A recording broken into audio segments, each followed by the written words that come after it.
На струмичкото стопанство му недостигаат суровини и репроматеријали, но и работна сила. Приватниот сектор кубури со ресурси за работа.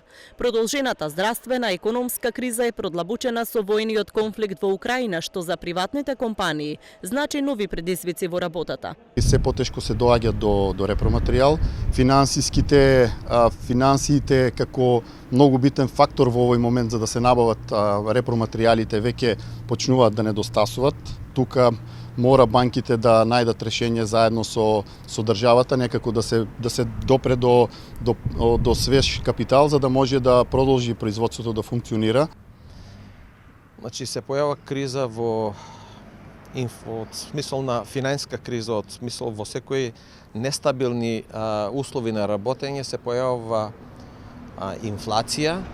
Чим има инфлација, нема континуитет во цените, се намалува криза во финансивиот капитал, се појавува криза во хуманиот капитал. Струмичкиот бизнис сектор денеска се сретна со вице-премиерот Битики. Тој вели дека неминовно е конфликтот во Украина да не засега, но во целата ситуација треба да се гледаат и предностите.